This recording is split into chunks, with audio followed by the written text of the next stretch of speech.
अस्सलाम वालेकुम वरहमतुल्लाहि वबरकातुहू। रब्बि इश्रह ली सदरी व यस्सिर ली अमरी वहलुल उक़दतम मिन लिसानी यफ़क़हू क़ौली। टैक्सेशन के अंदर हम आज सेल्स टैक्स को स्टार्ट करने जा रहे हैं, which is 25% by weight in the final exam. And in this area one mandatory question is being asked by the examiner, right? Uh, there are two types of questions which are being tested by the examiner. Number one is the conventional question, means a data will be provided and you will be asked to compute sales tax liability. And the second uh, edition of the examiner is that they provide details of multiple persons.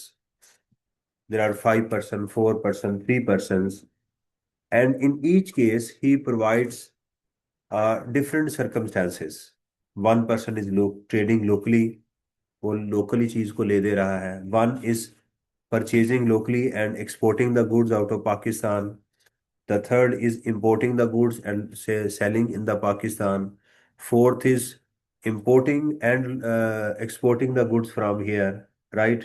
Some persons are trading, some persons are also purchasing the fixed assets as well. ये सारी चीजें वो इस तरह से provide करता है, so that he can understand the ability of the student, how he can handle the concepts very clearly. कैसे ये अपने कॉन्सेप्ट को स्टूडेंट समझता है. पहले एक थोड़ा सा कंपैरिजन कर लें कि इन इनका sales tax it is rather simple than the income tax. वो इस पॉइंट से कि there is no depreciation, there is no calculation of the depreciation, right? There is no salaries, there is no wages, no pension. इस तरह की indivisible expenditure वगैरह ऐसी कोई चीजें यहाँ पर नहीं होती. The one thing is that the requirement of the examiner is to compute the output tax and the input tax. There are two elements, right? We have to focus. Number one, output tax minus input tax. Income tax के अंदर income में से expenditures को minus किया जाता है. यहाँ ऐसी कोई गेम नहीं होती. यहाँ सेल्स टैक्स के टैक्स में से इन परचेजेस का इनकम टैक्स माइनस किया जाता है. दोबारा सुन लीजिएगा. इनकम टैक्स में इनकम में से एक्सपेंडिचर्स को माइनस किया जाता है. यहाँ पर इनकम के टैक्स में से एक्सपेंडिचर का टैक्स माइनस किया जाता है, राइट? वहां इनकम में से एक्सपेंडिचर माइनस किए जाते हैं, यहाँ इनकम के टैक्स में से एक्सपेंडिचर का टैक्स माइनस किया जाता है. ये बेसिक यहाँ पर फिलॉसफी होगी. ओके, बात समझ आ रही? इनकम के टैक्स में से एक्सपेंडिचर का टैक्स माइनस किया जाएगा. ये यहाँ पर गेम होगी सारी. सही है? It's okay. और अच्छा, इसके बाद नीचे कोई परसेंटेज नहीं होगी. इनकम टैक्स में क्या होता है कि हम इनकम में से एक्सपेंडिचर्स को माइनस करते हैं, जो टैक्सेबल इनकम आती है उस पर टैक्स रेट अप्लाई करते हैं. यहाँ ऐसा नहीं होता. यहाँ ऐसा यहाँ सिर्फ इनकम के टैक्स में से जो एक्सपेंडिचर्स का टैक्स है वो माइनस करेंगे. बस वो हमारा आंसर होगा, वो हमारा. बाकी इसके रूल्स हैं. इसके रूल्स समझ लें कि 95% जो आपको रूल्स याद करने पड़ेंगे, that would be on the input tax, expenditure के टैक्स के ऊपर करने पड़ेंगे. इनकम टैक्स में भी ऐसे ही होता है, वहां आपको एक्सपेंडिचर पे बहुत फोकस एग्जामिनर करवाता है कि वहां इस तरह की बातें चल रही. यहाँ पर भी यही होगा कि क्योंकि लोग अपना इनपुट बढ़ाने की कोशिश करते हैं.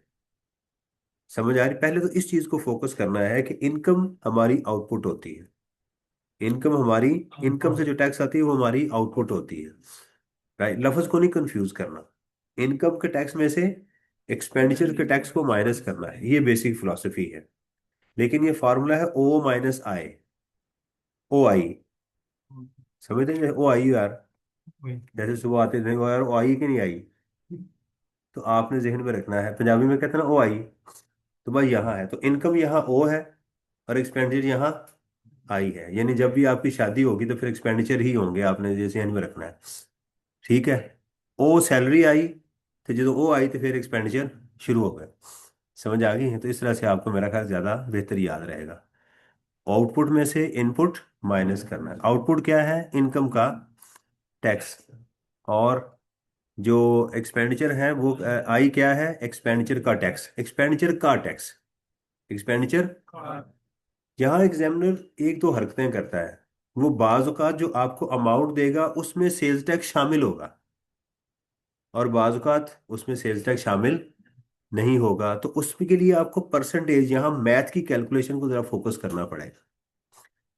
अच्छा, यहाँ डिफॉल्ट क्या है, रूल क्या है, डिफॉल्ट से मुराद क्या है, बाय डिफॉल्ट क्या चीज होगी, बाय डिफॉल्ट होगा सेल्स टैक्स शामिल नहीं है।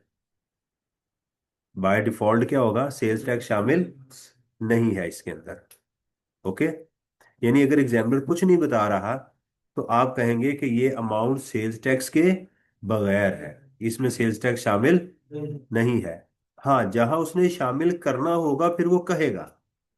अगर नहीं कहेगा तो आपने कहना सर ये कैसे पता चल रहा है कि इसमें सेल्स टैक्स शामिल है या नहीं है, तो उससे कैसे पता चलेगा, शामिल होगा तो बताएगा, अदरवाइज वो आपको नहीं बताएगा। समझ आ रही है। ये चीज आपने बेसिक, इसके फंडामेंटल जितने अच्छे याद करेंगे उतना अच्छा आपको समझ आती जाएगी। फिर आता है रेट्स, कि सर सेल्स टैक्स रेट क्या है, किस रेट के ऊपर हमने इसको चार्ज करना है। तो इसमें जो जनरल रेट है वो है 18%। कितना है, 18% रेट है जनरल। अगर आपको कुछ नहीं पता तो ये 18% है। अगर आपको कुछ भी नहीं पता तो रेट कितना है, 18% आपने अप्लाई करना है, इनकम के ऊपर भी, एक्सपेंडिचर के ऊपर। यहां हम अब इनकम की बजाय सेल्स का वर्ड या सप्लाईज का वर्ड यूज करेंगे, क्योंकि यहाँ डिविडेंड नहीं होता, यहाँ जो है वो आपकी रेंटल इनकम नहीं होती, ये गुड्स के ऊपर है। ये क्या है, इसलिए यहां पर वर्ड्स आपका इनकम का इस्तेमाल नॉर्मली नहीं होता। यहाँ वर्ड क्या होगा, सेल, सप्लाईज या सेल, सप्लाईज या। अच्छा, अब अगली चीज जो कंफ्यूज करती है स्टूडेंट को, लॉ के अंदर जो सप्लाईज का वर्ड है, लॉ के अंदर जो सप्लाईज का वर्ड है, वालेकुम अस्सलाम, वो सप्लाई देने में भी यूज होता है और लेने में भी यूज होता है। यानी दोनों के लिए एग्जामिनर बाद का सप्लाईज का वर्ड यूज करता है। सेल की तो कहेगा सप्लाई मेड, खरीदी है तो कहेगा सप्लाईज रिसीव्ड। अक्सर वो वर्ड परचेज का ही यूज करेगा। लेकिन आपको जैसे इंटरेस्ट होता है ना, अगर लिखा जाए इंटरेस्ट तो आप कहते हैं सर ये क्या है, इंटरेस्ट पेड है या रिसीव्ड है। तो यहां भी सप्लाई के लिए जब वर्ड आएगा तो आपको क्लियर कट आइडिया होना चाहिए, सप्लाई इज मेड और सप्लाई इज रिसीव्ड। यानी सप्लाई से मुराद गुड्स ली जाती है। यहाँ सप्लाई से मुराद क्या है, मैं कहूँ गुड्स तो आप कहेंगे goods, what goods, goods received और गुड्स सप्लाइड, क्या हुआ। तो इसलिए थोड़ा सा यहाँ पर आपको अल्फाज के ऊपर। अच्छा, यहाँ मैंने देखा है सेल्स टैक्स के अंदर जो हिस्ट्री बताती है स्टूडेंट का बिहेवियर, कि ये टर्मिनोलॉजी के ऊपर कंफ्यूज होते हैं ज़्यादातर। कि अंग्रेजी जब पढ़ते हैं तो ये बाज का अपनी अंग्रेजी उसमें कोई डाल देते हैं, सर यहाँ कहने से मुराद तो ये शायर ये कहना चाह रहा है। तो इसलिए आपने जिस चीज़ को पढ़ना है तसल्ली से पढ़ना है। कुछ क्वेश्चन करने के बाद आप इसके यूज टू हो जाएंगे, लेकिन अंग्रेजी बदलनी शुरू हो जाएगी इसमें। कभी वो किस तरह से अंग्रेजी, कभी वो पिछले महीने की बात कर रहा होगा, कभी वो अगले महीने की बात कर रहा होगा। राइट, तो आपको वो रूल जरा जहन में रखने होंगे। इसकी मैंने एक समरी बनाई हुई है, तीन एक पेजेस की, 3 या 4 पेजेस हैं वो सारे। अगर आप रूल्स याद कर लेंगे तो आपका 95% क्वेश्चन उसमें से हो जाएंगे, सारे के सारे। इसमें टेम्पलेट एक ही होता है पूरे क्वेश्चंस के अंदर, रूल एक ही होगा सारे क्वेश्चंस के लिए। हम उसी रूल को, आउटपुट माइनस इनपुट को, इसी को फॉलो करेंगे। अच्छा, अगली जो चीज आती है, इसमें रजिस्ट्रेशन के ऊपर बड़ा फोकस है। इनकम टैक्स में भी अब उन्होंने चीजें डालनी शुरू कर दी हैं कि लोग सेल्स टैक्स में रजिस्टर्ड हों। उसमें एक प्रोविजन है जिसमें कहा जाता है कि अगर लोग सेल्स टैक्स में रजिस्टर्ड ना हो तो उनके इतने इतने ये चीजें कम कर दी जाएंगी। तो अब उन्होंने इसी तरह सिमिलरली यहाँ पर भी वो काम, यहाँ पर बहुत फोकस होता है कि आप डीलिंग रजिस्टर्ड पर्सन से करें, बेचें भी रजिस्टर्ड को और खरीदें भी, तो फिर टैक्स इम्प्लीकेशन नहीं नॉर्मल होती है। लेकिन जब भी आप अनरजिस्टर्ड को बेचते हैं या अनरजिस्टर्ड से खरीदते हैं तो टैक्स वालों का मुंह लाल हो जाता है, गुस्सा चढ़ता है उनको इस बात के ऊपर। जब भी आप जिससे से डील करते हैं या खरीदने में या बेचने में, तो टैक्स रूल चेंज हो जाता है। फिर उनका बिहेवियर क्या होता है, चेंज होता है, फिर वो गुस्सा करते हैं इस बात के ऊपर। इस चीज को भी सीखना है कि अगर अनरजिस्टर्ड पर्सन से डील करेंगे, यहाँ पर आज तक न्यूमेरिकल में नहीं ये कहा गया कि जिस बंदे की आप टैक्स लाइबिलिटी कैलकुलेट करें ये अनरजिस्टर्ड है। ऐसा कभी नहीं हुआ। क्योंकि वो अनरजिस्टर्ड है तो अनरजिस्टर्ड की टैक्स कैलकुलेट ही नहीं होती। अनरजिस्टर्ड की इनकम टैक्स में ऐसा नहीं होता। इनकम टैक्स में आप रजिस्टर्ड है नहीं है, सबके लिए टैक्स की कैलकुलेशन की जाती है। यहाँ सिर्फ टैक्स की कैलकुलेशन किसके लिए की जाती है, रजिस्टर्ड के लिए वो की जाती है। ये बात भी हमने जहन में रखनी होती है कि ये रजिस्टर्ड है। ये चीज़ें आपने मेरे इस लेक्चर को दोबारा अगर आपको ऑनलाइन अवेलेबल हो तो तसल्ली के साथ आपने सुनना, इसके पॉइंट्स को आपने बना लेना है। You can say these are the key points जो मैं आपको बता रहा हूँ।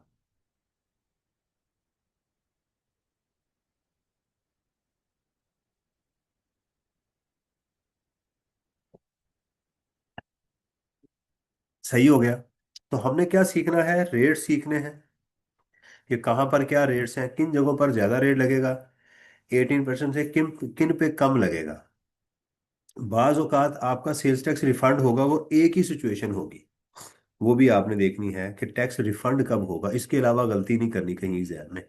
रिफंड पूरे सवाल में एक ही वजह से आएगा। इनकम टैक्स में रिफंड आता था एडवांस टैक्स की वजह से। यहाँ पर जो रिफंड आएगा वो एक वजह से आएगा, वो हमने सीखनी है कहाँ से आएगा। पहला ये है कि हमें क्वेश्चन में से सही चीज फाइंड करनी आ जाए कि सेल्स टैक्स, पहला स्टेप हमेशा ही होगा कि जो लाइन लिखी है इसमें सेल्स टैक्स क्या है। दिया है या लिया है वो एक अलग बात है, दिया है या है क्या, कितनी अमाउंट है, यहां तक पहला स्टेप होता है पहुंचना कि इसमें अमाउंट कितनी शामिल है, वो है। ये क्या है, अगर मैंने ये टैक्स लिया है तो ये मेरी इनकम है यानी आउटपुट है। इनकम क्या आती है, आपको मिलती है ना, जाहिर बात है।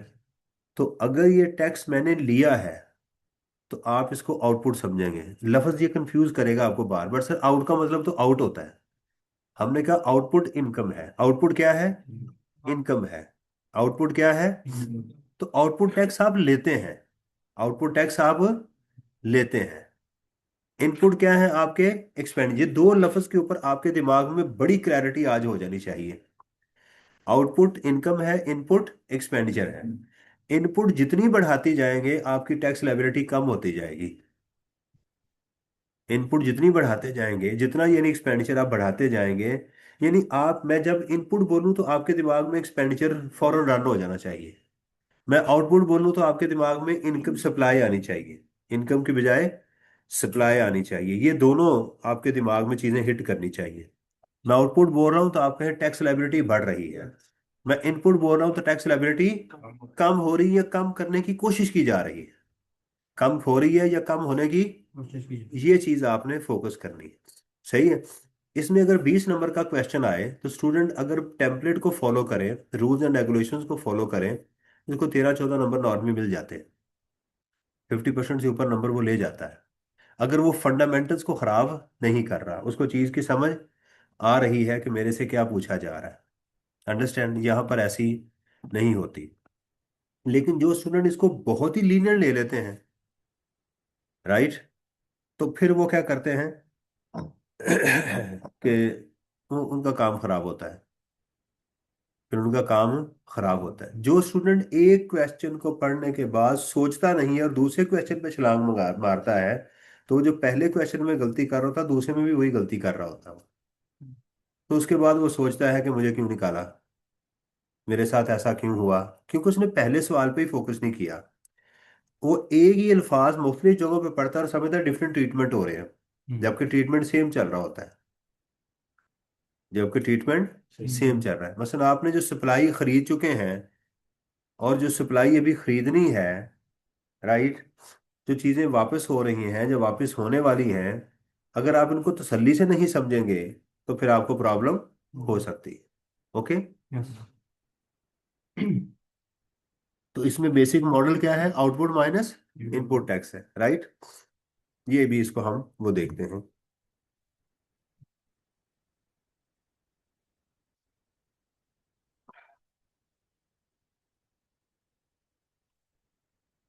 अच्छा जी, ये आपका चैप्टर कौन सा है किताब का, 25? आपकी किताब का 23 है। 23 है। अच्छा, जिनके पास पुरानी किताब है उनके लिए इसमें कोई खास चेंज नहीं है सेल्स टैक्स में। यहाँ पर कोई खास चेंज नहीं है, ये आपकी किताब यहाँ भी चल जाएगी मेरा ख्याल है, अगर अनलेस के कोई इसमें मेजर गलती कोई ना हो, उसको हम हाईलाइट कर लेंगे। और वो जो चीजें हैं कि आई कैप का सोल्यूशन और इनका सोल्यूशन चेंज होता है, यहाँ पर मैं आई कैप के सोल्यूशन आपको तकरीबन नहीं करवाऊंगा, सिर्फ रिकॉर्ड वगैरह थ्योरी के कोई क्वेश्चन हम देख लेंगे। यहाँ पर फोकस जो है हमारा क्या होता है कि खालिद साहब की किताब में बहुत अच्छा क्वेश्चन बैंक मौजूद है। जो चीज़ सिर्फ रीड करनी है वो बता दूंगा, जो आपने याद करनी है मैं साथ लिख दिया करूंगा कि ये आपने चीज़ याद करनी है। इसमें यही एक चैप्टर है जो हमने पूरा का पूरा इसको करना है। राइट। एक ही चैप्टर के बाद ये सेल्स टैक्स कंप्लीट हो जाता है, इसमें मल्टीपल चैप्टर्स नहीं। अच्छा, sales tax is value added tax. Value added tax क्या होता है कि जो आप वैल्यू ऐड करते हैं, क्या कि जितने की खरीदी और कितने की बेची उसका टैक्स जो है उसको वैल्यू एडेड टैक्स कहते हैं। मिसाल के तौर के ऊपर मैंने सेल की, यहाँ इनकम को मैं लिख रहा हूँ सेल 1 लाख रुपए की, और इसका टैक्स कितना हुआ 18,000। और मैंने ये चीज़ परचेज की थी, सिर्फ मैं कोई और एक्सपेंस नहीं ले रहा, 80,000 की। ये मेरा इनपुट हो गया ना, ये मेरा आउटपुट है और ये मेरा इनपुट है। ये कितना हो गया?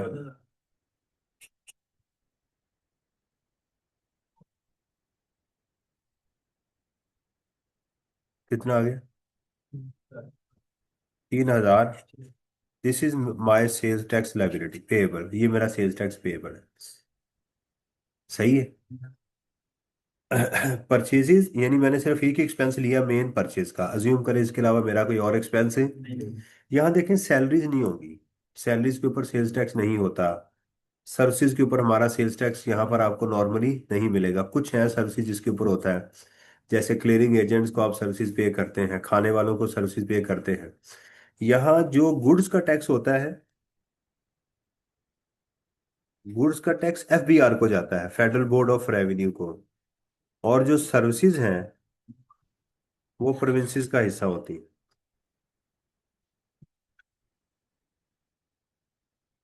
प्रोविंसेस ने भी सेल टैक्स लगाया है लेकिन वो सर्विसेज के ऊपर है।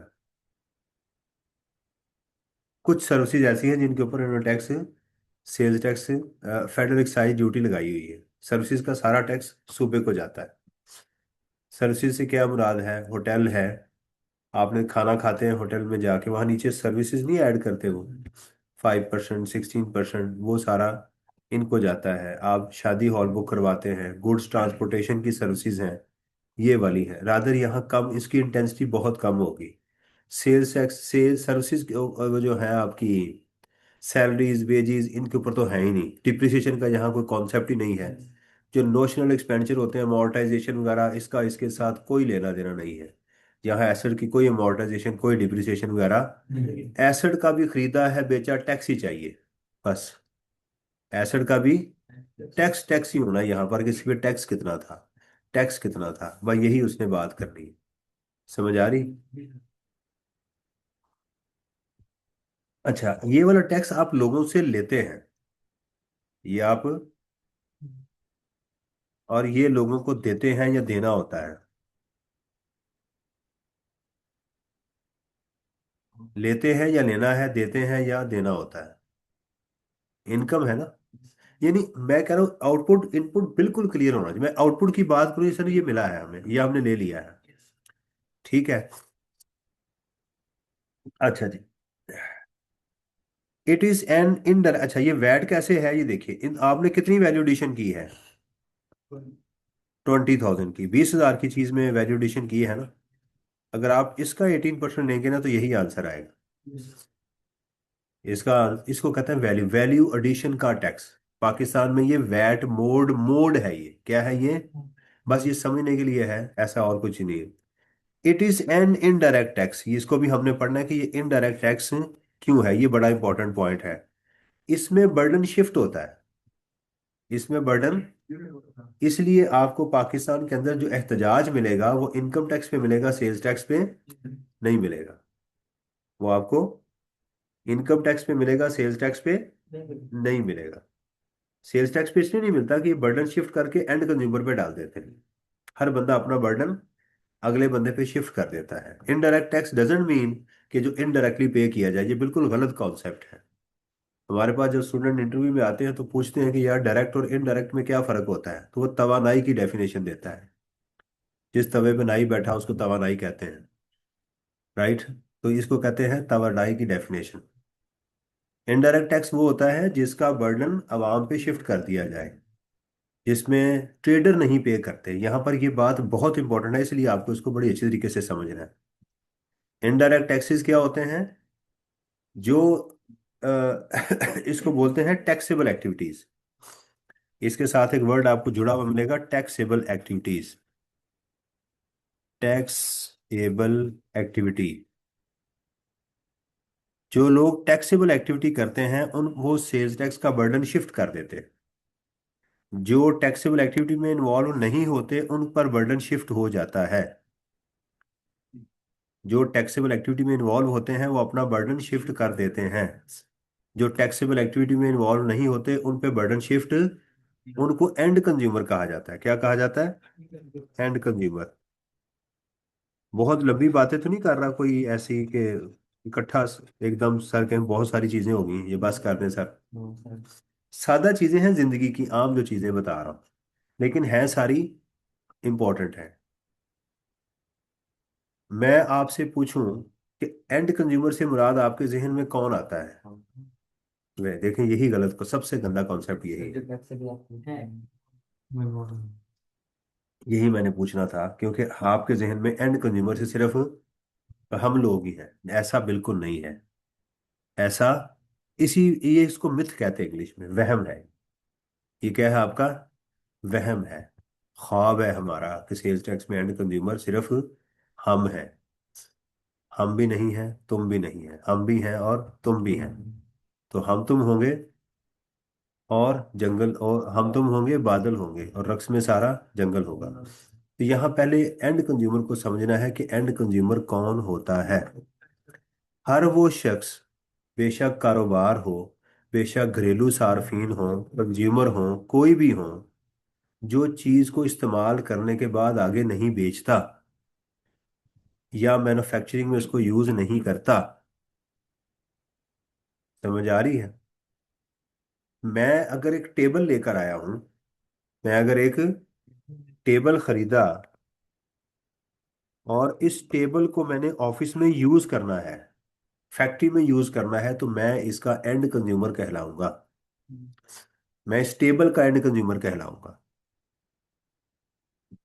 भाई मैं घरेलू सार्फिन में तो नहीं, मैं अपने घर ले आया हूं तो फिर भी मैं एंड कंज्यूमर। लेकिन अगर मैं टेबल को खरीदता हूं और मैंने आगे बेचना है, तो मैं टैक्सेबल एक्टिविटी में इन्वॉल्व हूँ। फिर मैं किस में हूँ? टैक्सेबल एक्टिविटी में इन्वॉल्व हूँ। टिश्यू बॉक्स मैंने खरीदा और गाड़ी में इस्तेमाल कर लिया, तो मैं एंड कंज्यूमर हूँ। टिश्यू बॉक्स खरीद के मैं रखे, मैंने बेचने हैं, तो मैं टैक्सेबल एक्टिविटी में इन्वॉल्व हूँ। ये इशू है। समझ आ गई? तो यहाँ एंड कंज्यूमर, मैं जब वर्ड बोलूंगा तो ये आपको कंफ्यूज कर सकता है। जैसे मैंने कहा ना, आउटपुट का वर्ड आपके जहन में है, मैंने आउट से मुराद आउट, आउट से मुराद इनकम है।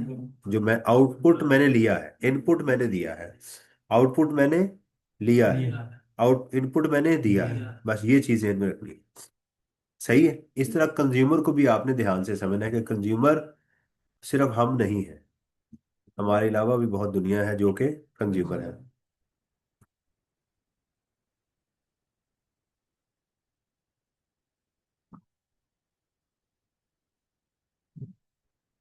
अच्छा, सेल्स टैक्स के अंदर इंडिविजुअल एओपी ये लफ्ज नहीं होते। यहाँ पर क्या होता है? आपका स्टेटस, आप इंपोर्टर हैं, आप मैन्युफैक्चरर हैं, होलसेलर हैं, डीलर हैं, डिस्ट्रीब्यूटर्स हैं, या रिटेलर हैं। यहाँ पर नॉर्मली ये नहीं पूछा जाता, इसलिए इसको जीएसटी इसलिए कहते हैं, general sales tax. Income tax के साथ कभी आपने सुना है जीआईटी? आपने जीएसटी हमेशा सुना होगा, जीएसटी। इसलिए जनरल सेल्स टैक्स इसलिए कहते हैं, यहाँ पर इंडिविजुअल हो, एओपी हो, कंपनी हो, सारे महमूदो अयाज के ऊपर एक ही रेट है, और वो रेट भी कितना है? 18%। यहाँ तो, यहाँ पर नॉर्मली नॉर्मली की बात कर रहा हूँ, एक्सेप्शंस आर देयर, एक्सेप्शन तो लॉ में जगह जगह मौजूद होती है। यहाँ पर हर एक के ऊपर, इंडिविजुअल, एओपी, कंपनी, सब के ऊपर एक ही रेट होता है, राइट। एक बात तो ये है, और इन सब का स्टेटस भी सेम होता है, रूल्स भी नॉर्मली सेम ही होते हैं। ये चीज भी आपको समझ आ गई। With certain exception, therefore the sales tax is a multi stage tax. ये इंपोर्टर जब इंपोर्ट करता है तो अपना बर्डन किस पे शिफ्ट करता है?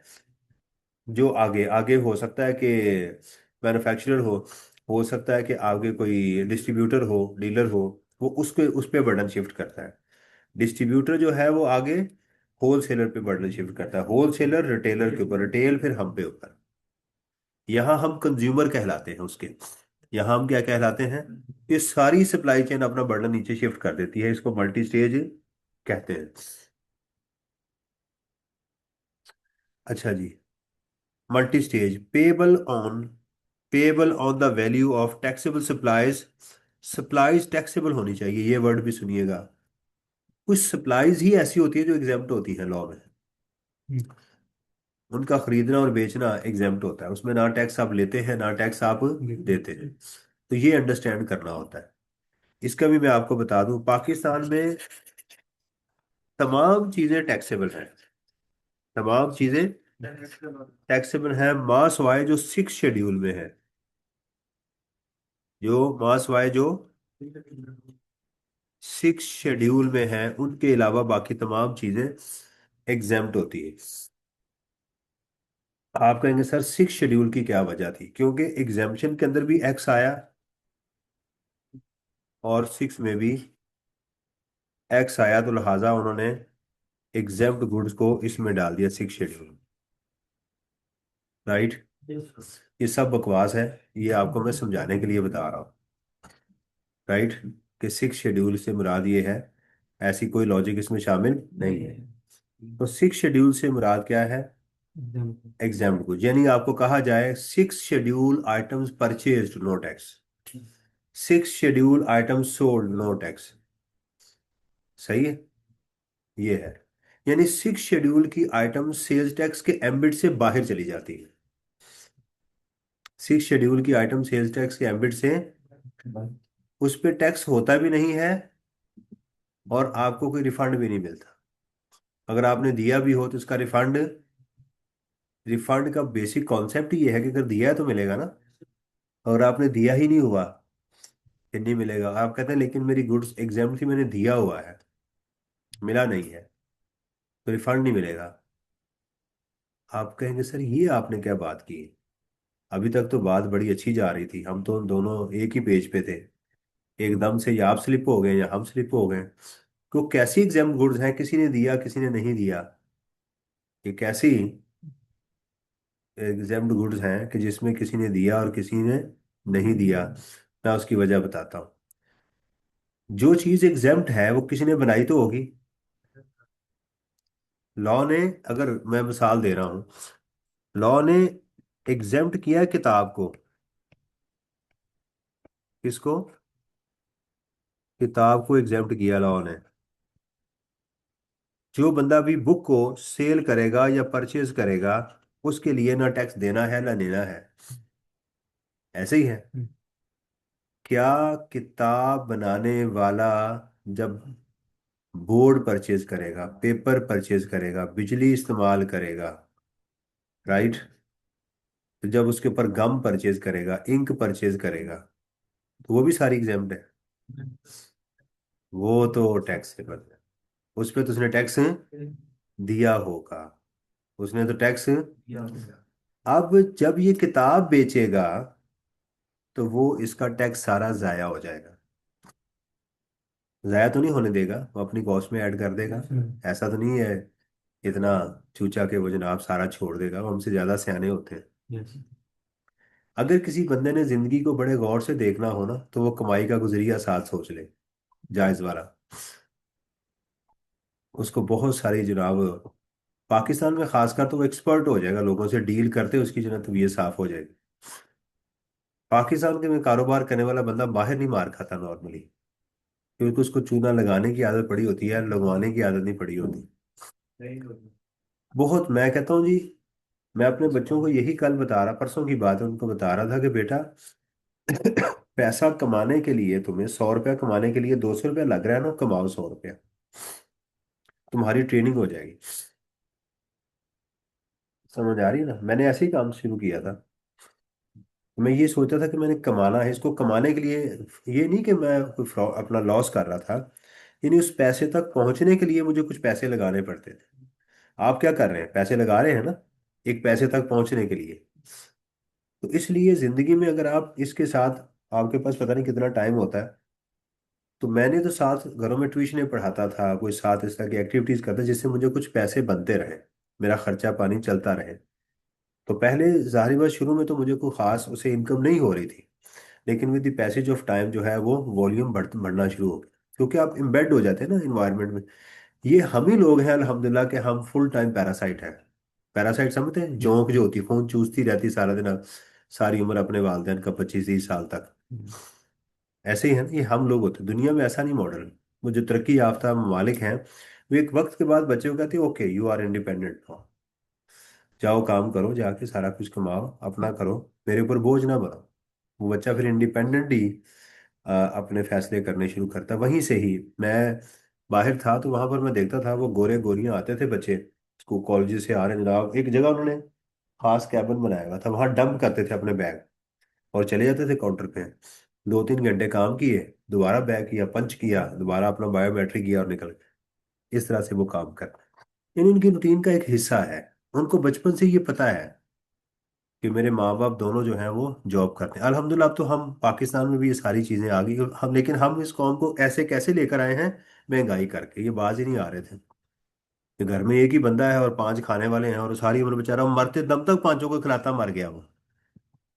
तो अब इन्होंने महंगाई की है, जिस वजह से बच्चियों ने भी काम करना शुरू कर दिया, जगह जगह जहां पर भी जाएं, लड़कियां मर्द औरतें सब जो है वो काम कर रहे हैं धड़ाधड़। जो है घरों में तलाकों की रेशा, वही तकरीबन हम उस मॉडल पे चले गए हैं, तलाकों की रेशा भी उन जैसी हो गई है, खुदकुशियां भी यहाँ सही होने वाली शुरू हो गई हैं, ओल्ड एज हाउसेज भी हमने बना दिए। उनका ये सारा मॉडल हम आहिस्ता आहिस्ता अडॉप्ट करते जा रहे हैं, ताकि ये सारी चीज़ें with the passage of time set हो जाएं, हमारी तबीयत भी सेट हो जाए, लग समझ आए आपको। तो अल्लाह माफ करे। अच्छी चीजें अडॉप्ट करनी चाहिए, मेहनत उनसे लें, बाकी चीजें भी लें, जो बुरे काम है वो तो ना ना लें। हमारे माशरे में आपको अंदाजा नहीं है कि एक खास तबका है, उसमें कोई शराब ना ना पिए, उसको एथिकली अच्छा नहीं समझते। You don't drink, oh man, party क्या हुई फिर, ये है। और ड्रिंक करके अगर तुम टुन हो गए तो वो ज्यादा अनएथिकल है, कि तुम्हें यूज टू ही नहीं हो, यानी पी के तुम नशे में आके धुत हो गए हो। कहते हैं इतने के यूज टू हो कि आपको ये पानी की तरह हो, जैसे रूटीन में आप ये पीते हैं, ये हालात है। तो चले हम कुछ तो उनसे अडॉप्ट कर ही रहे हैं ना, ये है। लिबास हम उनका पहन लेते हैं, अंग्रेजी उनकी पढ़ते हैं, सारा कुछ करते हैं, कल्चरली हम उनको वो ले चुके हैं, कुछ इंडिया से ले लिया, कुछ उनसे ले लिया, अपना सारा कुछ छोड़ दिया हमने।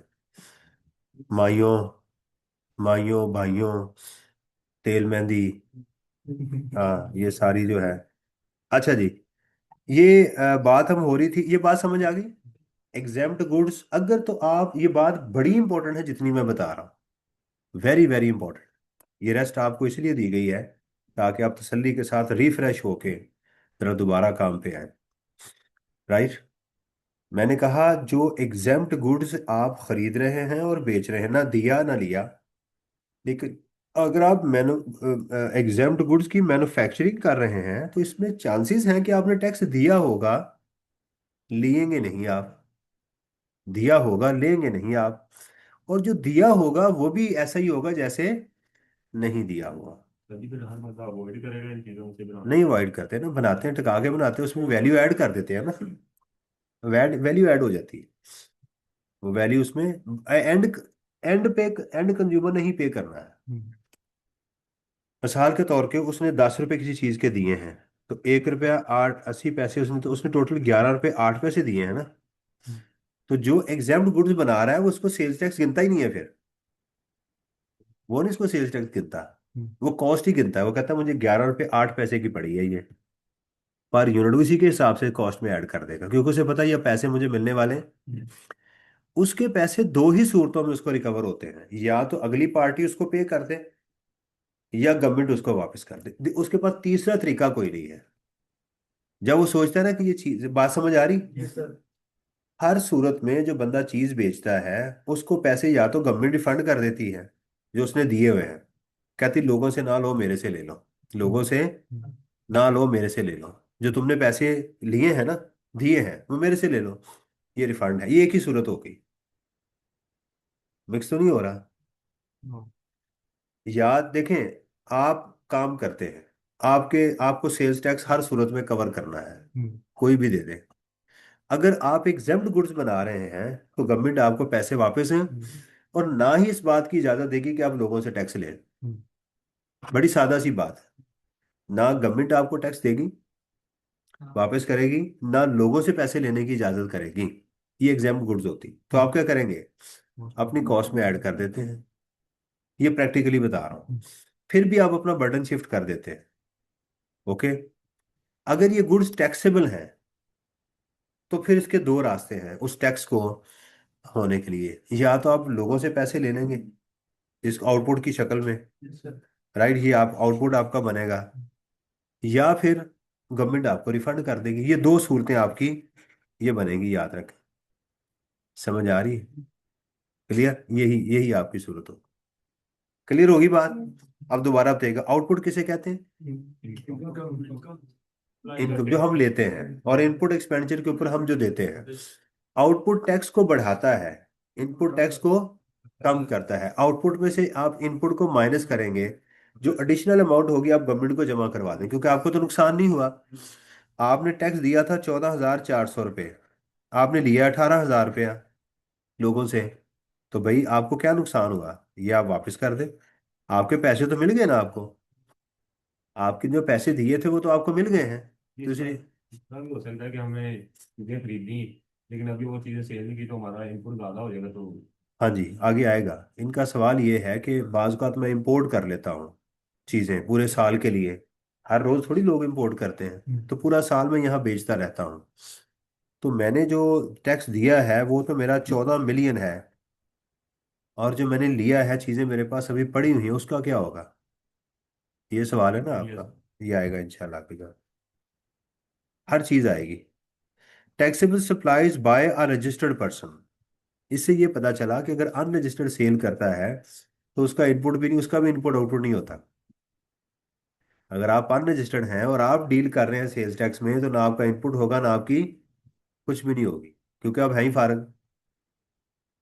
आप तो बाहर हैं, आप सेल्स टैक्स के एम्बिट से ही बाहर हैं।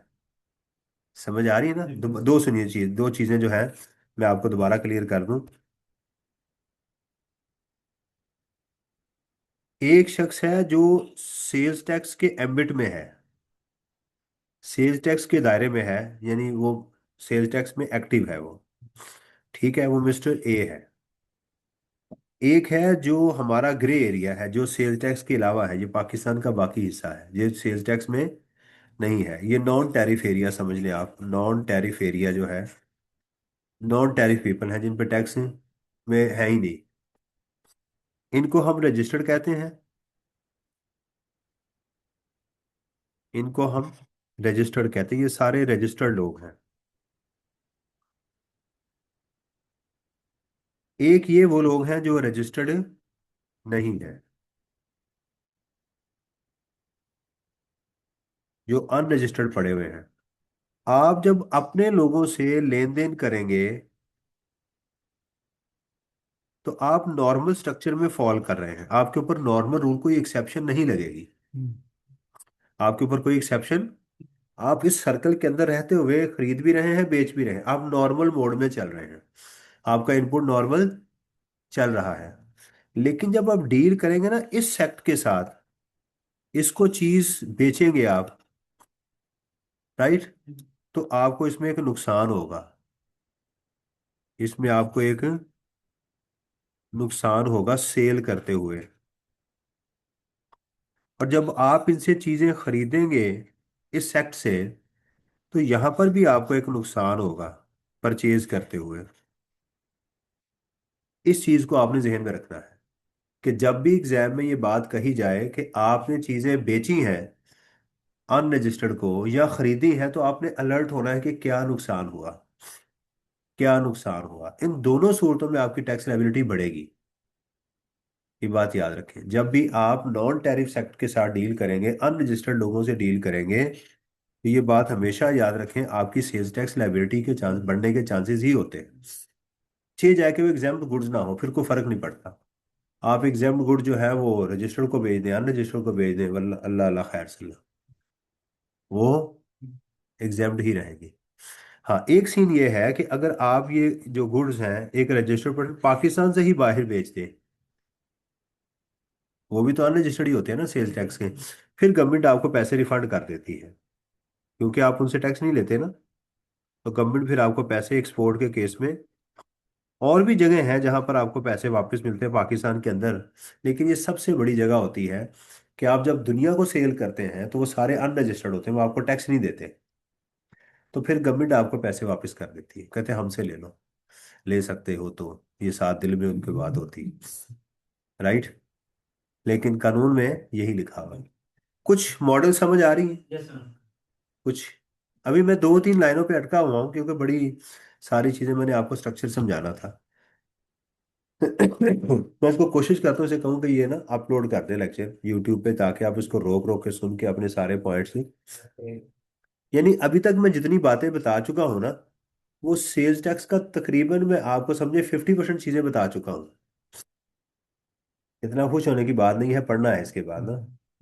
अब इसकी एप्लीकेशन है, इसको याद भी रखना है। मैं अल्हम्दुलिल्लाह कोशिश कर रहा हूँ कि आसान से आसान चीज़ों में आपको समझाऊं, ताकि आपके दिमाग के अंदर ये चीज़ें बैठ जाएं, या समझ लग जाए या लग समझ जाए, आप दोनों में से एक। समझ आ रही? चीज़ों को समझना, आउटपुट क्या है दोबारा जरा सोचिएगा। जो आपको मिला है, जो आपको मिला है, एग्जेम्प्ट गुड्स के केस में आउटपुट कभी होगा ही नहीं। एग्जेम्प्ट गुड्स के केस में कभी आउटपुट, जब एक्सपोर्ट करेंगे फिर भी आउटपुट नहीं होगा दोनों सूरतों में। ये देखे ना, जब एक्सपोर्ट करेंगे तो लोग आपको टैक्स तो नहीं देंगे, इनसे आप टैक्स लेंगे, उसको कहेंगे जीरो टैक्स, जीरो, 0%। जब आप एक्सपोर्ट करते हैं तो इनको क्या बोलते हैं? जीरो। मैं थोड़ी सी डेवलपमेंट कर रहा हूँ, 0% टैक्स लेंगे इनसे। इसलिए इन गुड्स का नाम ही जीरो रेटेड गुड्स रख दिया गया। इन गुड्स का नाम क्या रख दिया गया? ये अब याद रखें, दो लफ्ज मैंने नए इस्तेमाल कर दिए, जीरो रेटेड। ऐसे गुड्स जिन पे रेट कितना है, ये गुड्स हैं, गुड कभी नहीं लिखना इसे, एस लाजमी डालना है। गुड का मतलब होता है अच्छा। अच्छा, तो ये बात है। तो गुड्स क्या है? चीजों को कहते हैं, एशिया को, मर्केंटाइल जिसका पुराना नाम था। सही है। तीन गुड्स का मैंने अभी तक नाम ले लिया, टैक्सेबल का, एग्जेम्प्ट का और जीरो रेटेड का। ये फिफ्थ शेड्यूल में होती है, ये फिफ्थ शेड्यूल में होती हैं। ये शेड्यूल, ये वो शेड्यूल है जो बाद में अटैच होते हैं ऑर्डिनेंस के साथ, 1 2 3 4 5। ये फिफ्थ शेड्यूल है, पांचवा शेड्यूल है। आप कहेंगे सर वो टैक्सेबल का क्या शेड्यूल, उसका कोई शेड्यूल नहीं है, वो बगैर शेड्यूल के ही है। क्यों? जो सिक्स में नहीं है वो टैक्सेबल है, जो सिक्स में नहीं है वो, बात खत्म हो गई। यानी आपको ऐसी चीज नहीं मिलेगी। इनकम टैक्स में यही रूल था, जो इस चीज को लॉ ने एग्जाम नहीं किया वो टैक्सेबल है। तो ये जिस यहाँ पर क्या है, यहाँ लॉ ने एग्जेम्प्ट बताई हैं गुड्स, ये है। इनकम टैक्स में भी ऐसे ही होता है, जिन चीजों पे, जिन सर्विसेज या गुड्स पे टैक्स नहीं बता दी जाती, बाकी की पूछने की कोई जरूरत है? एक बंदा कहता है जी मैं पीर हूँ, मुझे नजराना मिलता है, टैक्सेबल। हम कहते हैं टैक्सेबल है, वो कहता है कहाँ? हमने कहा कहाँ लिखा हुआ लॉ में एग्जेम्प्ट है? कहता है यार ये तो सदका खैरात है। मैंने कहा लॉ में लिखा है सदका खैरात, एग्जेम्प्ट नहीं लिखा ना, तो टैक्सेबल है।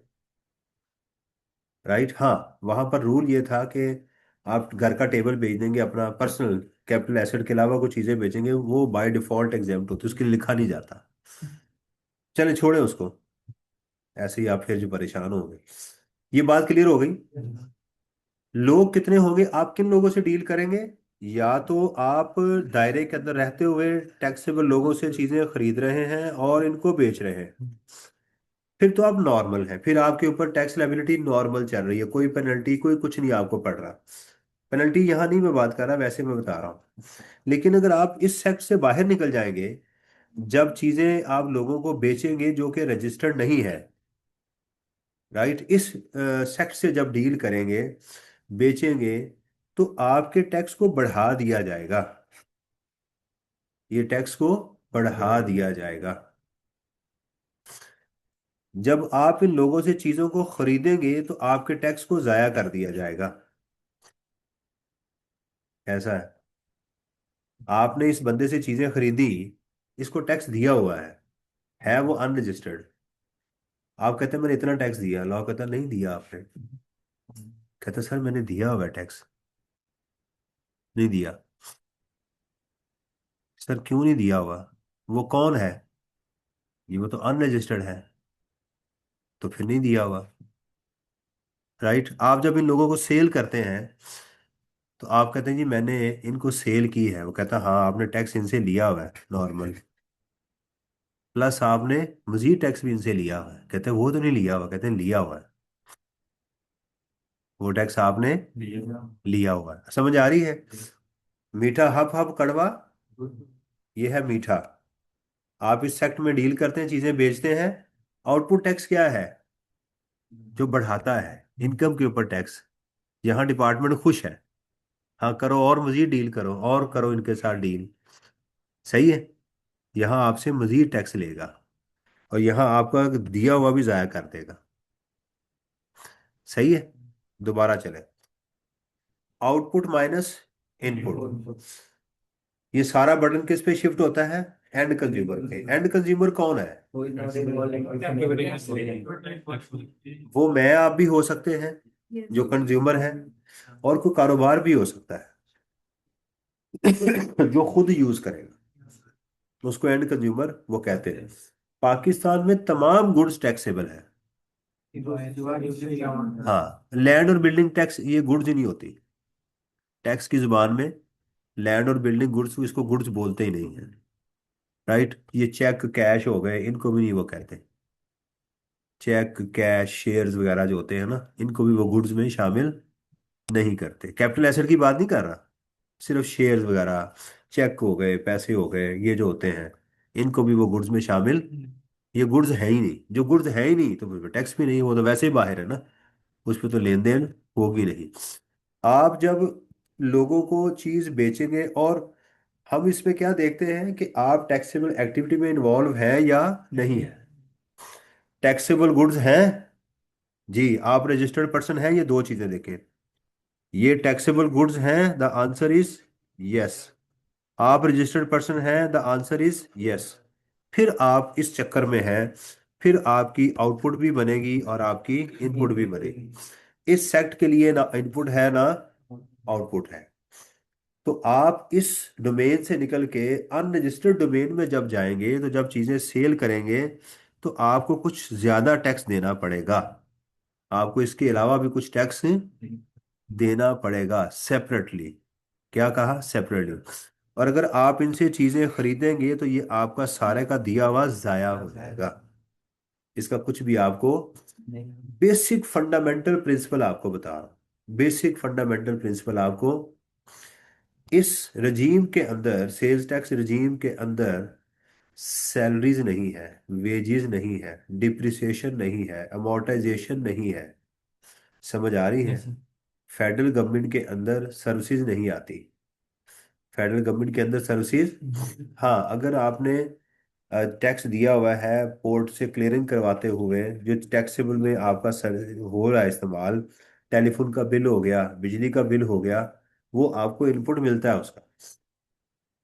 वो आपको, यहाँ आपको सर्विसेज प्रोवाइड करने पे नहीं आएगा सवाल, कुछ सर्विसेज मिल सकती हैं एग्जाम में। ये यानी गुड्स में डील करते हुए एक फॉरवर्डिंग कंपनी वाला बंदा है, राइट। आप उससे कहते हैं यार मेरी चीजें लाहौर से कराची छोड़ आओ। वो कहता है जी आपसे 5 लाख रुपया लूंगा और आपसे 16% टैक्स भी लूंगा मैं, जो कि पंजाब गवर्नमेंट ने लगाया या सिंध ने लगाया हुआ है। आप कहते हैं ठीक है। अब ये मेरा क्या है, इनपुट। दिया मैंने पंजाब को है, लेकिन फेडरल गवर्नमेंट कहती है तुम माइनस कर लो इसको। समझ आ रही। एक दो आइटम होगी, ज्यादा नहीं, बहुत बुरा मुंह नहीं बनाना। यानी एक्सपेंडिचर है ना, जिस एक्सपेंडिचर के ऊपर एग्जामिनर आपको कहे कि आपने सेल्स टैक्स दिया हुआ है, तो आपका इनपुट होगा। इनपुट क्या है, टैक्स का देना। इनपुट क्या है, टैक्स का। और आउटपुट क्या है, टैक्स का लेना। जब आउटपुट आएगा तो टैक्स बढ़ रहा है, जब इनपुट आएगा तो टैक्स है। अगर कोई शख्स गलत इनपुट टैक्स ले रहा है तो वो इनकम को कम कर रहा है, लाइबिलिटी कम कर रहा है, कोशिश कर रहा है। एक्सपेंडिचर को देखें, आउटपुट को कम कर रहा है तो टैक्स लाइबिलिटी को कम कर रहा है। अगर इनपुट को बढ़ा रहा है तो टैक्स लाइबिलिटी को कम करने की कोशिश कर रहा है। आपको एग्जाम में यही इशू बहुत मिलेगा, जगह जगह मिलेगा कि वो टैक्स लाइबिलिटी को बढ़ाने की कोशिश कर रहा है, गलत एक्सपेंडिचर डाल रहा है। मसलन गुड्स एग्जेम्प्ट है, उसके अगेंस्ट वो इनपुट क्लेम करने की कोशिश कर रहा है, तो ये क्या कर रहा है, गलत कर रहा है ना, क्योंकि ये गुड टैक्सेबल नहीं थी, इसके अगेंस्ट तो आपको इनपुट नहीं मिलना था, ये वो हरकत करने की कोशिश कर रहा है। समझ आ रही है। एंड कंज्यूमर का इनपुट होता ही नहीं है। जो एंड कंज्यूमर जो चीज खा जाता है ना, यूज कर जाता है, उसका इनपुट नहीं होता। जिस बंदे ने चीज खरीदी, एक टेबल मैं घर ले आया, तो मेरा सेल, मैं उसको इनपुट नहीं कहता, क्योंकि मैं टैक्सेबल एक्टिविटी में हूं ही नहीं। बेशक मैं रजिस्टर्ड हूं, लेकिन अब मैं टैक्सेबल एक्टिविटी में, मैं एक टेबल अपने ऑफिस में ले आया, इस्तेमाल करनी शुरू कर दी, तो अब मेरा ये इनपुट नहीं कहलाएगा। मैं कहूंगा मैंने टैक्स दिया, हो कहेगा नहीं दिया। मैं कहूंगा क्यों नहीं दिया, वो कह रहे तुमने बेचा है इसे, खुद यूज कर रहे हैं। जी मैं खुद यूज कर लूंगा, नहीं। सेल्स टैक्स है यही मॉडल के एंड कंज्यूमर इसको सारा पे करेगा। तो ये जहां से टेबल चला है, तुम तक पहुंचा है, ये तुमने ही पे करना, अब तुम नहीं आगे से करोगे। तुम तरीकेकार क्या है, मैं बार बार वही कह रहा हूँ, तरीकेकार क्या है कि तुम ये चीज आगे बेचो, ये चीज आगे बेचो।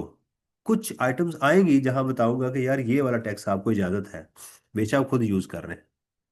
फिलहाल बेसिक कॉन्सेप्ट क्या है कि मैं चीजें अगर खुद इस्तेमाल कर लूंगा, तो मेरे वो जो इनपुट है वो टैक्सेबल है, एग्जेम्प्ट है, या जो भी है, अब मुझे उसका कुछ भी दिया है या नहीं दिया, अल्लाह की खातिर माफ कर दे। ओके, दिया है या नहीं दिया, तो एग्जाम गुड्स में भी आपका इनपुट आपको कोई फायदा नहीं देता। ओके, तो पहली हमने लोकल। दूसरा टैक्स आप पे करते हैं जब गुड्स इंपोर्ट करते हैं पाकिस्तान में, उस वक्त भी आप टैक्स देते हैं। ये कस्टम डिपार्टमेंट को आप टैक्स देते हैं, कस्टम डिपार्टमेंट को आप टैक्स देते हैं, ये भी आपका इनपुट कहलाता है, अगर वो टैक्सेबल हो तो। अगर वो टैक्सेबल, अगर गुड्स एग्जेम्प्ट हो तो कस्टम वाले भी आपसे पैसे नहीं लेते, ये बात याद रखें। अगर गुड्स एग्जेम्प्ट हो, आप किसी को सेल कर दें, किसी से परचेज कर लें, या पाकिस्तान से बाहर इंपोर्ट कर लें, वो एग्जेम्प्ट ही रहेगी। आप जब इंपोर्ट करेंगे तो कस्टम वाले आपसे कहेंगे जी ये गुड्स है, टैक्स आप कहेंगे ये तो एग्जेम्प्ट है, वो आपसे सेल्स टैक्स नहीं लेंगे। आप किसी को सेल करेंगे तो आप उनसे नहीं लेंगे, आप किसी से परचेज करेंगे तो उनको नहीं देंगे।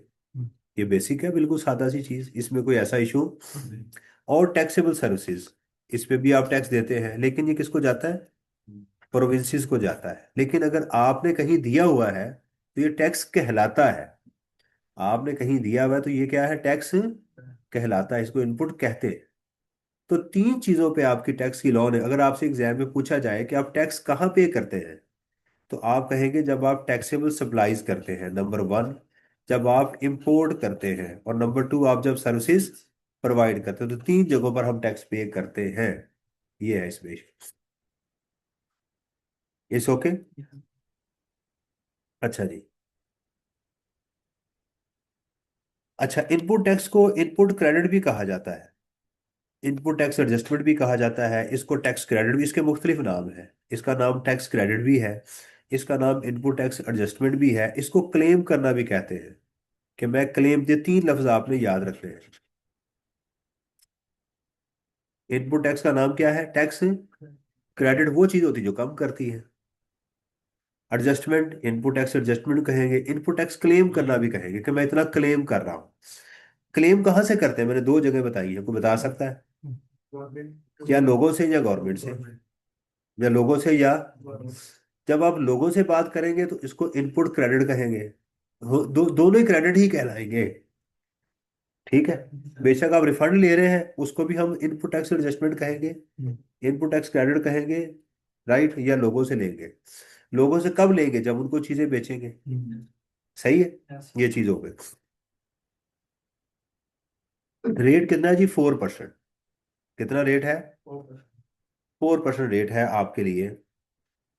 आज की आखिरी बात, पंगे ले रहे हैं आप। क्या कर रहे हैं? पंगा। पंगा रेस्टोरेंट है, मैंने बताया था आपको। आप पंगा, पंगा क्या है? आप नॉन टैक्स रिजीम के अंदर सी चीजें सेल कर रहे हैं। क्या कर रहे हैं? आपने रजिस्टर्ड पर्सन अनरजिस्टर्ड को सेल कर रहा है, तो 18% तो देगा ही, लेकिन प्लस 4% भी देगा। कितना टैक्स लगेगा? इसको फर्दर टैक्स कहते हैं, ये बात याद रखें। क्या कहते हैं? Further tax. फर्दर, फर्दर मजीद दो। फर्दर सेल करने पे है, परचेज करने पे। परचेज करने पे फर्दर टैक्स नहीं है, वो टैक्स ही जाया हो जाएगा 18%। अल्लाह खैर करे सारे का सारा ही। कुछ ज्यादा नुकसानदेह चीज है। यहाँ 4% आपको फर्दर टैक्स देना पड़ेगा। इसको आउटपुट नहीं कहते, इसको आउटपुट टैक्स नहीं कहते, आउटपुट टैक्स नहीं इसको आउटपुट टैक्स, नहीं कहते। इसको फर्दर टैक्स ही कहते हैं। इसको आउटपुट टैक्स, नहीं क्योंकि जब आप कहेंगे आउटपुट, तो आउटपुट में से इनपुट माइनस करेंगे। आउटपुट अगर कहेंगे इसको, तो इसमें तो इनपुट माइनस कर लेंगे, तो डिपार्टमेंट फिर खाते में उसके हो सकता कम जाए। इसलिए उसका नाम उसने रखा ही फर्दर टैक्स है। हाँ। हाँ जी। वो फिर वो इनपुट आपकी किताब में 2% लिखा हुआ है। इकट्ठा क्यों नहीं कह रहे? नहीं, इकट्ठा इसलिए है कि इसका नाम आउटपुट है, इसका नाम फर्दर टैक्स है। यही चीज है ना। अगर ये आउटपुट कह देते इसको, तो फिर डिपार्टमेंट को नुकसान होना था बहुत जगहों पर। एडजस्ट हो जाए। तो दे आर एडजस्ट हो जाना था, यस सर। रिफंड में चला जाना था। है ना? इसलिए उन्होंने इसको नाम ही फर्दर टैक्स दे दिया, कि ना रहेगा बांस और ना रहेगी सांपनी। समझ आ गई ना? इसलिए इसका नाम ही अलग दे दिया। लोगों ने कहा कि हमारे पास बहुत बड़ा ऐसा रजीम है जहां पर हम लोगों से डील करते हैं, जहां पर उनसे टैक्स लेना पॉसिबल नहीं है, तो हम कैसे आपको फर्दर टैक्स देंगे? वहां हमारी मजबूरी है।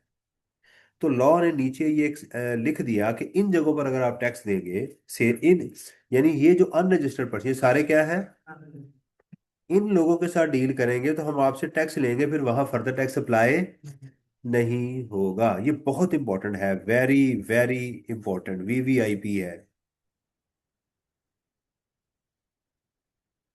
कि यहाँ फर्दर टैक्स, मैं ये नहीं कह रहा आउटपुट नहीं होगा, आउटपुट होगा। आउटपुट, फर्दर टैक्स नहीं लगेगा। ये बहुत दफा पेपर में आपको मिलेगा, बहुत दफा पेपर में आपको मिलेगा। नंबर वन, अगर आप सप्लाई देंगे गवर्नमेंट को, सेमी गवर्नमेंट को, या स्टैट्यूटरी रेगुलेटरी बॉडी, ये कौन सी हैं? जैसे स्टेट बैंक ऑफ पाकिस्तान है, एससीसीपी है, ये स्टैट्यूटरी बॉडीज होती है। स्टेट बैंक ऑफ पाकिस्तान है ये वाली, यानी गवर्नमेंट के इदारों को अगर आप देंगे तो हम आपसे टैक्स लेंगे। अगर ये सारी सप्लाई की बात हो रही है, बेचने की, ये जो अभी मैं बात कर रहा हूँ बेटा, सेल की बात कर रहा हूँ, परचेज की नहीं कर ठीक है रहा। फर्दर टैक्स का ताल्लुक सेल के साथ। Sir. Supply of goods directly to end consumers including by a retailer. हम रिटेलर से भी फर्दर टैक्स नहीं लेते। रिटेलर के जैसे रिटेलर बोलूंगा तो आपके दिल में ये गली मोहल्ले के लोग आ जाएंगे। नहीं, बहुत बड़े बड़े रिटेलर है। नहीं नहीं, रिटेलर, ये आप चले जाए निशात में, बहुत बड़ी आउटलेट है, कई कई किलो में फैली हुई है। वो रिटेलर है। क्या है? वो रिटेलर है। समझ आ रही ना? पैकेजेस चले जाए अंदर, क्या कुछ उन्होंने बिछाया हुआ है। वो रिटेलर है। तो रिटेलर को साइज से नहीं देखा जाता, इसके फंक्शन से देखा जाता है, ये कर क्या रहा है। ये एंड कंज्यूमर को जो बेच रहा होता है ना, उस हर बंदे को रिटेलर कहते हैं। अब एंड कंज्यूमर बार बार कह रहा हूँ, मैं आप नहीं, कोई कोई कंपनी भी हो सकती है जो अपने यूज के लिए जा रही है, उसको रिटेलर बोलेंगे। रिटेलर हमेशा चीज बेचते हुए पूछता है कि भाई, नॉर्मली पूछता है कि भाई तुम अपने लिए यूज कर रहे हो, कहीं फर्दर तो नहीं आगे सप्लाई कर रहे, उससे फर्क पड़ता है उसे। समझ आ रही है? क्योंकि रिटेलर जब ये एंड, बहरहाल इसको छोड़ दें, अभी ये बात समझ आ गई। अगर आपको कहा जाए कि इतनी उसने सेल की है अनरजिस्टर्ड को, इसमें 10,000 एंड कंज्यूमर थे, तो आप फर्दर टैक्स में उसे निकाल देंगे। क्योंकि अगर आपने एंड कंज्यूमर को सेल की है, देखिए वो कहता है कि आपकी टोटल सेल जो है अनरजिस्टर्ड को, वो है 100 रुपए की। हम्म। लेकिन कहता है कि इस 100 के अंदर 20 रुपए की सेल मैंने एंड कंज्यूमर को की है। हम्म। तो आउटपुट तो इस पे लगना है। हम्म। बेशक एंड कंज्यूमर को करें, जिसको मर्जी करें। लेकिन जब आप फर्दर टैक्स लगाएंगे, तो फर्दर टैक्स में से इसको निकाल देंगे, क्योंकि इस 20 के ऊपर फर्दर टैक्स नहीं लगना था। हम्म। तो आप फिर 80 के ऊपर इसका 4% लेंगे। समझ आ रही? कि फर्दर टैक्स की एहतियात करनी है कि अनरजिस्टर्ड को जो सेल की है, उसमें कोई इस लिस्ट में तो लोग शामिल नहीं है, उसको निकाल दें, क्योंकि फर्दर टैक्स उस पे। तो आउटपुट टैक्स और है फर्दर टैक्स, और फर्दर टैक्स कितना है? 4%। इसको 24 नहीं कहना जैसे कि उन्होंने कहा, क्योंकि आप भेड़ बकरियों को इकट्ठा करने की कोशिश कर रहे हैं, ऊंट और बकरियों को इकट्ठा कर रहे हैं। आउटपुट टैक्स और है, फर्दर टैक्स कोई, तो प्यार किसी और का है, तो जो चाहता कोई और है। तो ये शायरी और है, ये फर्दर टैक्स और है। इसने रिफंड नहीं होना, इसने एडजस्ट नहीं होना, इसने कुछ भी नहीं होना, ये पे करना ही करना है। थर्ड शेड्यूल की आइटम ये क्या होती हैं, ये कल इसको डिस्कस करेंगे। रिटेल गुड्स कहते हैं, बड़ा जबरदस्त एक है। रिटेल गुड जो होती हैं, जो रिटेल प्राइस पे बेची जाए। Electric supply to domestic and agricultural consumers, ये सिर्फ वापडा के लिए है, या लेस्को के लिए है, आईएसओ के लिए है, कैस्को के लिए है। ये जब सेल, ये बिजली सेल करते हैं ना, ये भी एक बड़ी अजीब बात है। प्रोविंशियल गवर्नमेंट कहती है ये सर्विसेज है, बिजली का बेचना, ये गुड्स। फेडरल गवर्नमेंट कहती नहीं, ये गुड्स है। कहते हैं कैसे गुड्स है भाई, ये सर्विसेज है, आप प्रोवाइड कर रहे हैं ना, बिजली बना के सेल कर रहे हैं। तो बहरहाल ये भी तक फड्डा इनका चल रहा है। तो फिलहाल इस पे फेडरल गवर्नमेंट ने कब्जा किया हुआ है कि ये गुड्स है, इसको गुड्स में रखा हुआ है। इसलिए रहता है कि बिजली इसका जो भी टैक्स हमारे पास आए, क्योंकि प्रोविंसेस के पास जाएगा तो आज बहुत आज सारा पता ही है कि ये जो अफरीदी है या दूसरे लोग मांगते हैं जी हमारे पैसे दें। तो अगर ये भी दे देंगे इसमें, तो फिर इसको भी नहीं, एनएफसी में नहीं जाएंगे ना। एनएफसी अवार्ड तो तब बनेगा जब ये फेडरल का हिस्सा बनेगा। तो जब ये डायरेक्ट ही सूबे के पास चला जाएगा, तो फिर तो टाटा फिश, यस फिर तो आपके पास कख भी नहीं है। समझ आ रही है? यस। तो ये चीज है, तो इसलिए बहरहाल इसके ऊपर फटा है। Natural gas supply to domestic consumer and CNG station, चलो ये तो गुड समझ आती, नजर भी आती है। ठीक है। तो इस पे भी नहीं होगा। Supply of second hand worn clothing and other worn articles, जब आप चीजों की मैन्युफैक्चरिंग करते हैं ना, उसमें कतरन बच जाती है, कटिंग्स होती हैं, वो रुमाल की शक्ल में बिक जाती हैं। ये फैक्ट्रियों को दे आते हैं सफाई वगैरह के लिए, कतरन सी होती है, वो उसके ऊपर भी फर्दर टैक्स नहीं होगा। जीरो रेटिंग गुड जो है, कौन सी है जो एक एग्जांपल दी है मैंने आपको, एक्सपोर्ट कर रहे हैं, तो उनसे तो टैक्स भी नहीं मिलना आपको। तो फर्दर टैक्स कहाँ होना है, वहां तो आपने टैक्स ही 0% है। इसी तरह एग्जेम्प्ट गुड्स भी लिखने, बेशक इसमें नहीं है, क्योंकि एग्जेम्प्ट गुड्स पे ना नॉर्मल टैक्स है ना फर्दर टैक्स है। वाइट क्रिस्टलिन शुगर, वाइट, ये चीनी सफेद खाते हैं। एक होती है ब्राउन शुगर, नहीं वाइट क्रिस्टलिन शुगर, चिट्टी चीनी जो खाते हैं, जो आपके लिवर को खराब करती है, लोगों को नामर्द करती है, ये वाली जो है, ये जो वही जो आम तौर पर चलती है, इसलिए तो हमारे दिमाग खराब हो गए उसको। अच्छा, अजीब ही कुत्तापन है कि आप उसको फर्दर एक स्टेप आगे मैन्युफैक्चर करें तो वो सस्ती है, उससे पिछले स्टेप पे भेज दो तो वो महंगी है। चीनी मेरे ख्याल 200 रुपये किलो है, और शक्कर लेने जाएं जिसपे प्रोसेस कम हुआ हुआ है, वो 300 रुपये मिलती है। ये अजीब बात है ना। कि जो चीनी है, पहले एक वक्त था कि मुझे अभी तक याद है बचपन में, शक्कर सस्ती होती थी, शुगर मिलें पाकिस्तान में नहीं थी, तो चीनी महंगी होती थी। तो लोग क्या करते थे कि शक्कर के अंदर चीनी मिक्स कर देते थे क्योंकि सस्ती होती थी। तो उसको कहते थे ये देसी शक्कर है। और वो लोग इस्तेमाल नॉर्मली गरीब आदमी करते थे कि यार इसमें मिक्स हुई हुई है। यानी वो शुगर के अंदर जो थी वाइट क्रिस्टल शुगर ऐड करते थे क्योंकि ये सस्ती थी, ये महंगी थी। तो थोड़ी सी इसमें वो ऐड करके को टेस्ट बनाने की कोशिश करते थे। अब उलट हाल हो गया है, अब जाके बाजार से पूछना पड़ता है शक्कर में कहीं चीनी तो नहीं मिली हुई। यानी अब चूंकि चीनी सस्ती है, तो अब वो क्या करते हैं कि वाइट के अंदर शुगर को थोड़ा सा मिला के उसका रंग चेंज कर देते हैं और उसकी प्राइस को बढ़ा देते हैं। यानी हमने दोनों में, दोनों सूरतों में, जब हमारे पास शुगर शक्कर ज्यादा थी तो हम उसमें चीनी मिक्स करते थे। अब चूंकि चीनी ज्यादा है तो उसमें थोड़ी सी शक्कर मिक्स कर देते हैं डिमांड के मुताबिक, ताकि हम मिलावट से रखें उसको। क्योंकि देखिए जिसने जाना ही जन्नत में है तो वो मिलावट करे या ना करे, उसको क्या फर्क पड़ता है। क्योंकि हमारे पास फतवा तो है ना, क्योंकि हम कलमा गो हैं। हम मुसलमान, कलमा गो तो नहीं कहना चाहिए, हम मुसलमानों के घर पैदा हुए हैं, लिहाजा हमने तो जन्नत में जाना है। तो हमारे लिए मिलावट ये सारा कुछ जायज़ है, इसलिए हम काम चुप के रखते हैं। एक बंदे से मैंने चीनी मंगाई बेलने से, बेलना समझे जहाँ चीनी शक्कर बनती है, उससे मंगवाई मैंने। तो बड़ी दूर से आती थी उसकी, वो मुझे कैरेज भी पड़नी कि यार ये सही आ रही है। मैंने कहा इसमें चीनी तो नहीं मिलाता, कहता नहीं। उसमें से तीन चार ढेले बड़े बड़े ना चीनी के निकल आए। तो मैंने उसे कहा यार ये कहाँ से आ गए, कहता मिक्स हो गए होंगे कहीं से, लेकिन है साफ ही है। मैं उससे फिर साफ, उसके बाद आज तक जिंदगी में मैंने उसे कभी, अब जो भी शक्कर खाता हूँ मैं, चीनी नहीं हम घर में इस्तेमाल करते, बहुत कम। मेहमानों के लिए रखी हुई है बस। हाँ, क्योंकि मेहमान नहीं शुगर शक्कर इस्तेमाल करते, तो हम घर में शक्कर इस्तेमाल, जेट फ्यूल ये वगैरह जो है। ये बेटा आज का जो लेक्चर था इंतहाई इंपॉर्टेंट था। और मेरी आपसे जनाब कासिम नवाज साहब से मेरी रिक्वेस्ट है कि आज के लेक्चर को अगर यूट्यूब पे चढ़ा दिया जाए, तो इन बच्चों को, आज आपने मेरा लेक्चर सुन के जितने पॉइंट्स है बेटा तसल्ली के साथ, ये 50, ये इसका बेसिक ढांचा मैं तैयार करवा चुका हूँ आज, सेल्स टैक्स का। तो तसल्ली के साथ ये सारे पॉइंट अपने पारे पारे हाथों से आपने नोट कर लेने हैं।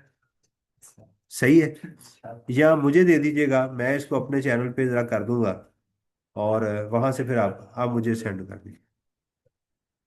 नहीं, फिर अगर मैं करूंगा तो वो मेरे चैनल को वो ब्लैक लिस्ट कर देंगे, सेम कंटेंट्स के साथ होगा। दो लोग नहीं कर सकते, या आप करेंगे, मैं, या मुझे लिंक के थ्रू कर दीजिएगा।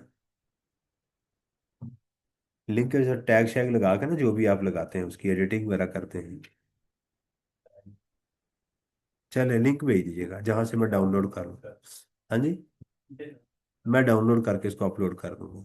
ठीक है, तो इनके साथ बेशक लिंक भी शेयर कर दीजिएगा, जब तक कि मैं, अगर टाइम ना मिले तो कम से कम इनको मिल जाए। तो आज का जी, अच्छा पढ़ा दिया था, तो फिर आप इतने गौर से फिर दोबारा सुन रहे थे। रिपीट हो गया, माशाल्लाह जी, बड़ा अच्छा। चलें, थैंक यू जी, thank you, thank you Qasim, बहुत शुक्रिया। अल्लाह हाफिज़।